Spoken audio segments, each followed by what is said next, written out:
No início, eu não sentia falta dela, porque eu achava que felicidade era algo grandioso, um evento raro, um prêmio que vinha depois de muito esforço. E como eu estava sempre ocupada resolvendo, organizando, cuidando, eu acreditava que estava apenas no caminho certo, que ainda não era hora de pensar em mim, que primeiro eu precisava garantir que tudo estivesse no lugar. Eu fui a esposa presente.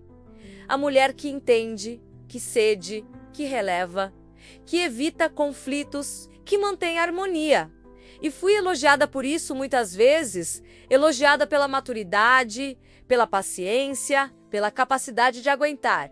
E esses elogios funcionavam como pequenas recompensas que me mantinham no mesmo lugar. Porque ser reconhecida pelo quanto eu suportava me fazia acreditar que suportar era virtude. Eu também fui a mulher forte, fora de casa, a que resolve problemas, a que não se deixa abalar facilmente, a que escuta os outros, a que aconselha, a que sustenta emocionalmente. E quanto mais eu exercia esse papel, mais eu me afastava da minha própria fragilidade. Porque ser forte o tempo todo não deixa espaço para sentir, não deixa espaço para questionar. Não deixe espaço para admitir que algo não vai bem. Talvez você também conheça essa sensação de ser vista como referência, como apoio, como alguém confiável. Enquanto por dentro existe um cansaço profundo que não aparece. Um cansaço que não é físico, mas emocional, existencial. Aquele cansaço de viver uma vida que funciona perfeitamente para os outros, mas não faz sentido para você. No começo, eu não questionava nada. Eu apenas seguia. Seguia o roteiro que parecia certo, que parecia seguro, que parecia aprovado. Porque questionar parecia arriscado demais, parecia ingratidão, parecia fraqueza. E eu não queria decepcionar ninguém, nem a imagem que tinham de mim, nem a imagem que eu mesma tinha construído. Eu dizia a mim mesma que a vida adulta era assim mesmo, que ninguém vive feliz o tempo todo, que responsabilidade vem antes de prazer, que amor maduro é mais silencioso. E com essas frases eu fui empurrando para depois a pergunta que me assustava. A pergunta que eu evitava fazer porque tinha medo da resposta: se eu estava realmente feliz vivendo daquela forma. Com o passar do tempo comecei a perceber pequenas fissuras nesse discurso que eu repetia, pequenos momentos em que eu me sentia estranhamente vazia, mesmo quando tudo estava aparentemente bem. Momentos em que eu me perguntava por que eu não sentia entusiasmo, por que eu não sentia alegria genuína, porque eu estava sempre cansada, mesmo quando nada de errado parecia estar acontecendo. Eu comecei a notar como eu me anulava em coisas pequenas, como eu dizia sim quando queria dizer não, como eu engolia opiniões para não gerar atrito, como eu escolhia o silêncio para manter a paz. E essas escolhas pareciam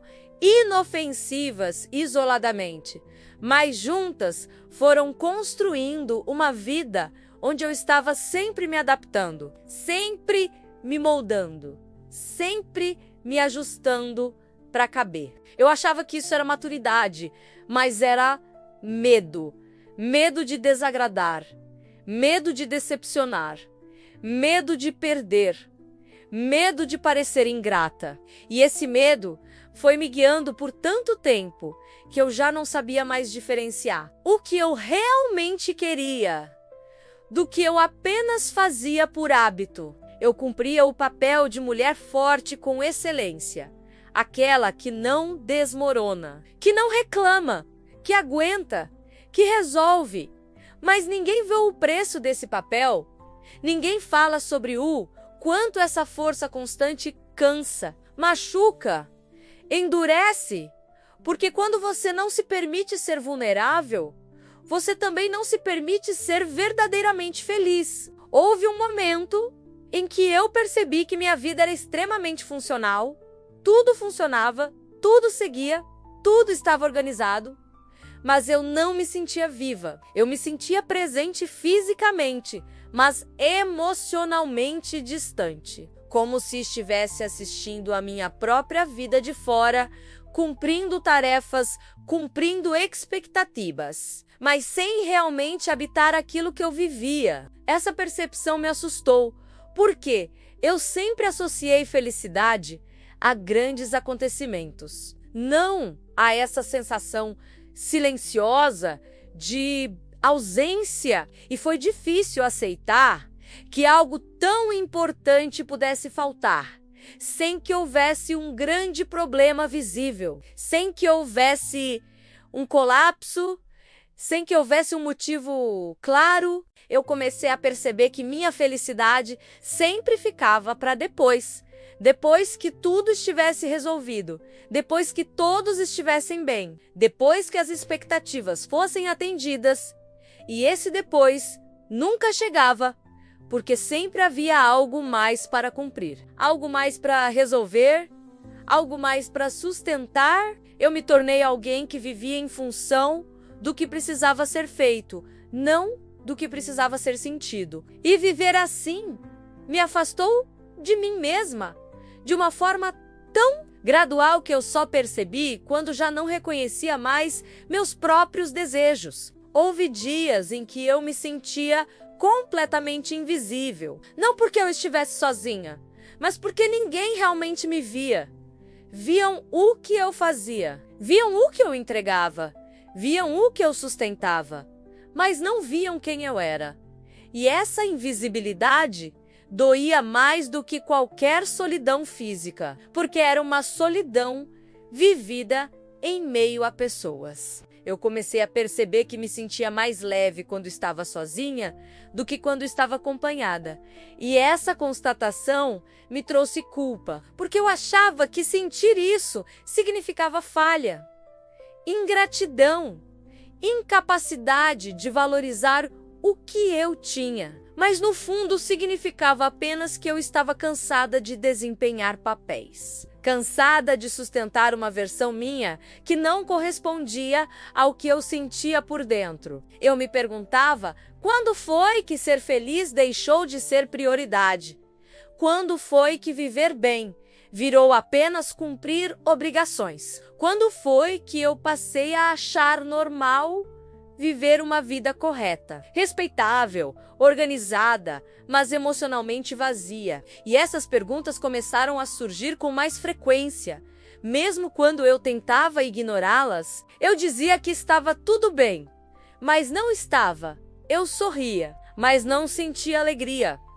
Eu seguia, mas não me sentia conectada. E essa desconexão foi crescendo até se tornar impossível de ignorar. Porque viver desconectada de si mesma é uma forma lenta de adoecer. Eu achava que estava sendo responsável, mas estava apenas me adiando. Adiando meus desejos, minhas vontades, meus limites. E quanto mais eu adiava, mais distante eu ficava de mim mesma. Porque viver sempre para depois é uma forma silenciosa de se perder. Eu comecei a sentir uma tristeza que não tinha nome, uma falta de entusiasmo que eu não sabia explicar. E por muito tempo eu tentei racionalizar isso, dizendo que era cansaço, que era fase, que era coisa da vida adulta. Mas no fundo eu sabia que era algo mais profundo, algo que tinha a ver com o fato de eu nunca ter me colocado como prioridade. Talvez, enquanto você escuta essa história, também reconheça essa sensação de estar sempre cumprindo tudo certo, enquanto por dentro existe um vazio que ninguém nomeia.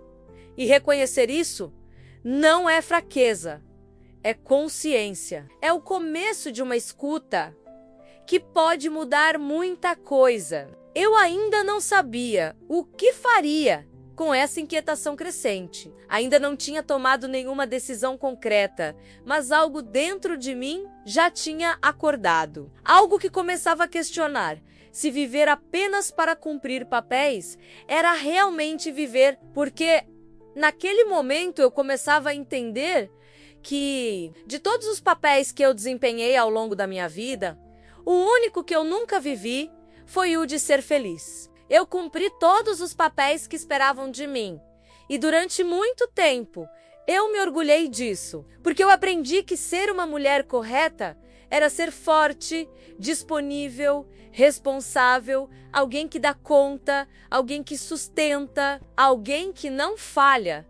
E assim, eu fui me moldando para caber em tudo o que me pediam, sem perceber que, enquanto eu cumpria todos esses papéis com perfeição, algo essencial em mim estava ficando de fora, a minha própria felicidade.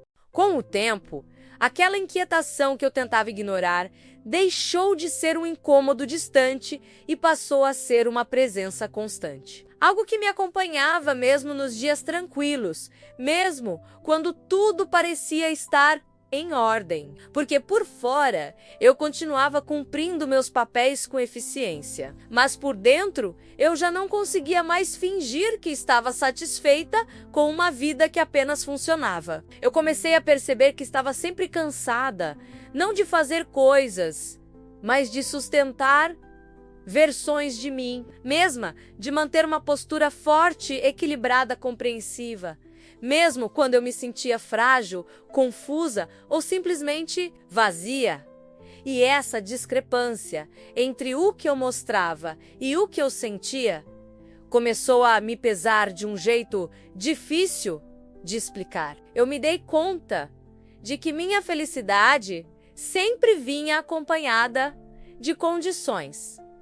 Eu seria feliz quando tudo estivesse resolvido, quando todos estivessem bem, quando não houvesse conflitos, quando sobrasse tempo, quando sobrasse energia, e enquanto isso os anos passavam, as rotinas se repetiam, e eu continuava esperando por um momento ideal, que nunca chegava. Houve dias em que eu me perguntava se aquilo era tudo o que a vida tinha a oferecer. Se viver era apenas cumprir obrigações, atender expectativas e manter tudo em ordem. E essa pergunta me assustava, porque eu não queria acreditar que aquele vazio silencioso fosse o preço inevitável de uma vida adulta bem-sucedida. Eu comecei a perceber que ninguém tinha me proibido de ser feliz. Eu simplesmente aprendi a não me priorizar. Aprendi que cuidar de mim vinha depois de cuidar de tudo e de todos. Aprendi que desejar mais parecia egoísmo, e reconhecer isso foi doloroso, mas também libertador, porque me devolveu a responsabilidade pelas escolhas que eu vinha fazendo no automático. Eu passei a observar como eu reagia quando pensava em mudar algo, em dizer não, em colocar limites, em me escolher. E percebi o quanto isso me causava medo. Medo de decepcionar, medo de desagradar, medo de não ser mais vista como forte. E foi nesse medo que eu entendi o profundo que existia entre a mulher que eu era e a mulher que eu precisava ser para continuar sendo aceita. Eu comecei a sentir uma tristeza que não vinha de um fato específico, mas do acúmulo de tudo. O que eu não vivi, de tudo, o que eu adiei, de tudo, o que eu silenciei em nome de uma vida correta. E essa tristeza não pedia explicação. Ela pedia escuta, pedia espaço, pedia verdade. Houve um momento em que eu me vi olhando para minha própria rotina como se ela não fosse minha, como se eu estivesse apenas ocupando um lugar que alguém desenhou para mim. E essa sensação de deslocamento me fez entender que cumprir papéis não é o mesmo que viver uma vida com sentido. Eu percebi que ser elogiada pela força não me preenchia mais, porque força constante cansa e ninguém percebe o quanto. Cansa quando você é sempre aquela que aguenta, aquela que entende, aquela que não desmorona, porque quanto mais forte você parece, menos as pessoas perguntam: Se você está bem, eu comecei a desejar coisas simples, mas profundas. Sentir alegria, sem culpa, descansar, sem justificativa. Dizer não sem me explicar. Existir sem precisar performar. E perceber que esses desejos básicos pareciam grandes demais dentro da minha vida atual foi um sinal claro de que algo precisava mudar. Eu entendi que felicidade não era uma conquista futura, era uma escolha diária. E que eu vinha escolhendo adiar essa escolha por medo, por hábito, por lealdade a uma versão de mim que já não me representava. E aceitar isso foi como acender uma luz em um quarto escuro, porque finalmente eu conseguia ver onde eu estava. Eu não tomei decisões radicais de imediato, porque mudanças profundas não acontecem no impulso. Elas começam por dentro, com pequenas rupturas internas, com pequenos atos de honestidade. E o primeiro deles foi admitir para mim mesma que eu não estava feliz e que isso não fazia de mim uma ingrata. Fazia de mim uma mulher consciente. Eu comecei a me ouvir com mais atenção, a respeitar meus próprios limites, a questionar escolhas automáticas, e esses pequenos movimentos foram me devolvendo algo que eu não sabia que tinha perdido.